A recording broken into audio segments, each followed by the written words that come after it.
Assalamualaikum warahmatullahi wabarakatuh. Alhamdulillahirabbil alamin. Wassalatu wassalamu ala asrofil anbiya'i wal mursalin sayyidina Muhammadin wa ala alihi wa ashabi ajma'in. Amma ba'd. Pertama-tama izinkan saya untuk memberikan apresiasi dan banyak terima kasih kepada saudara dan saudariku yang telah menyempatkan waktunya sebentar untuk melihat dan menyimak tayangan video ini.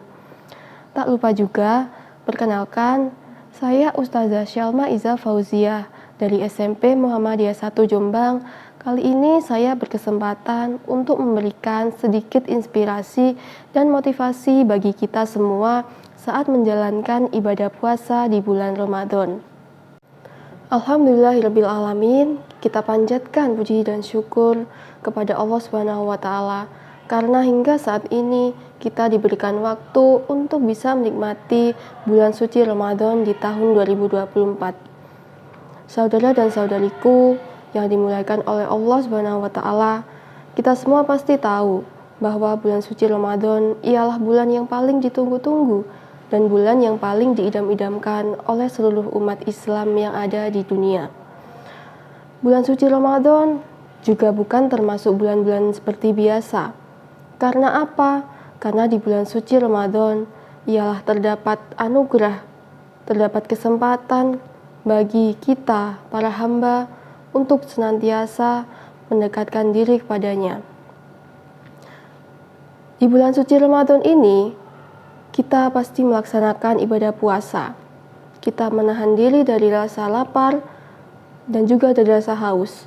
Tetapi alangkah baiknya kita juga menggunakan waktu-waktu kita di bulan Ramadan untuk beramal dan berbuat kebaikan selain dari menahan diri dari godaan-godaannya. Di bulan suci Ramadan, banyak sekali amalan-amalan dan kebaikan-kebaikan yang bisa kita lakukan.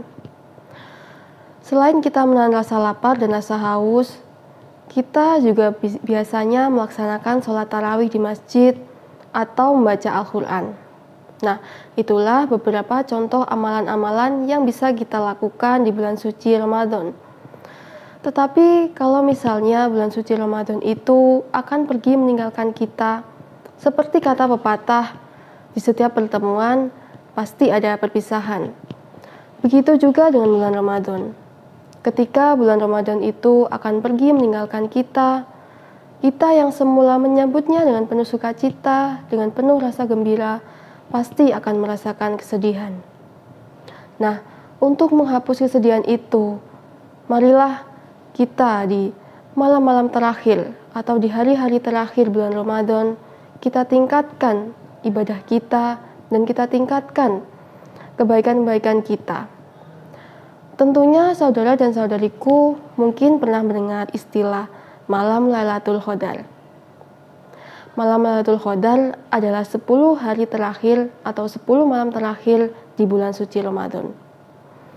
Marilah kita dengar terlebih dahulu lantunan ayat suci yang mengisahkan tentang malam Lailatul Qadar, yakni ada di juz 30 di surat Al-Qadar ayat 1-5. A'udzu billahi minasyaitonir rajim. Bismillahirrahmanirrahim. Inna anzalnahu fi lailatul qadr. Wa ma adraka ma lailatul qadr. Lailatul qadri khairum min alfi syahr. Tanazzalul malaikatu warruhu fiha bi'idzni rabbihim min kulli amr. Salamun hiya hatta matla'il fajr. Shadaqallahul azim. Itulah lantunan ayat suci surah Al-Qadar ayat 1-5. Saudara dan saudariku yang dirahmati oleh Allah, dalam kandungan surah Al-Qadar menerangkan bahwa di malam Lailatul Qadar adalah malam di mana Al-Quran diturunkan. Selain itu, di malam ini para malaikat utusan-utusan Allah turun ke bumi untuk mengurus segala urusan-urusan duniawi. Saudara dan saudariku, di malam Lailatul Qadar ini adalah 10 malam terakhir yang akan kita temui di bulan Ramadan.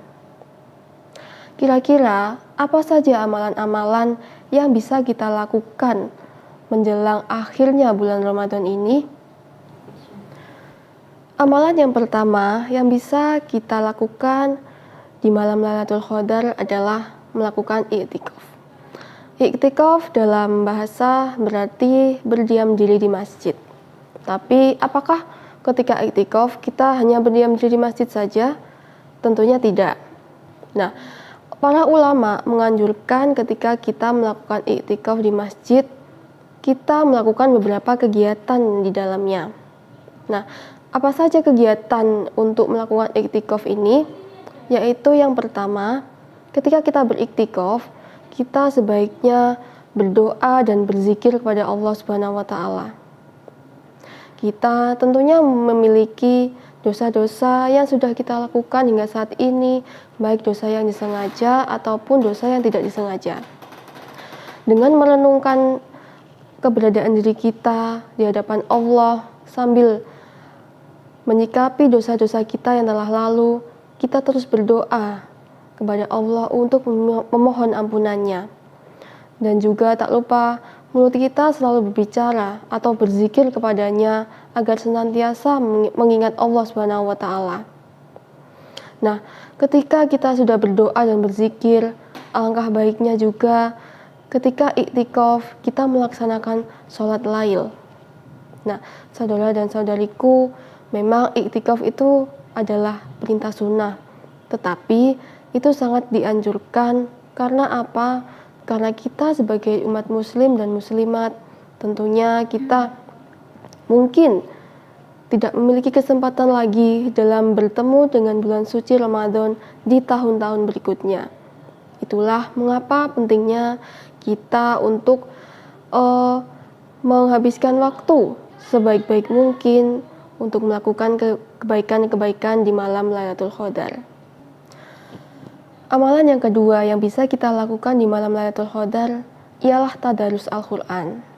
Saudara dan saudariku, Al-Quran adalah pedoman hidup bagi umat muslim.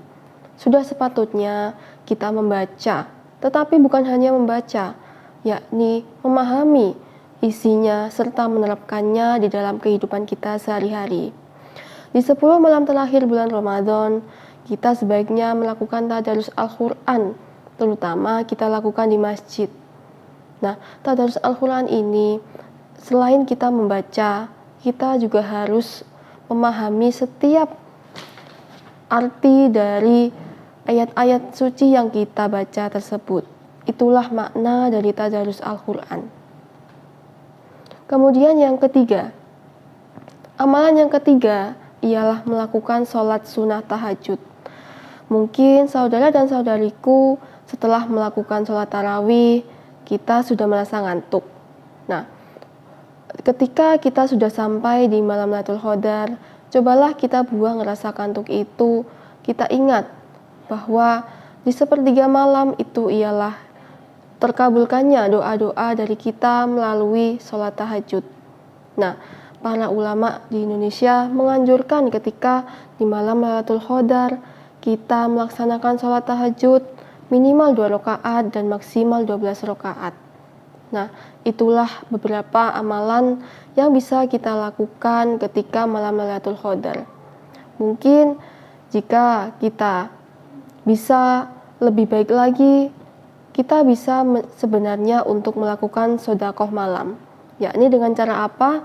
Kita memberikan makanan kepada orang-orang di masjid, kemudian membantu untuk menyiapkan apa saja yang ada di sana. Itu juga termasuk amalan-amalan yang mudah kita kerjakan. Baiklah saudara dan saudariku, itulah sekilas dari beberapa amalan yang bisa kita kerjakan di 10 malam terakhir di bulan Ramadan. Semoga Allah selalu memberikan kita kekuatan untuk selalu meningkatkan kualitas ibadah kita dan memiliki waktu untuk melakukan kegiatan-kegiatan yang berbuah kebaikan. Itulah motivasi dan inspirasi bagi kita semua dari saya. Jika ada salah-salah kata, saya mohon maaf yang sebesar-besarnya. Saya akhiri, Assalamualaikum warahmatullahi wabarakatuh.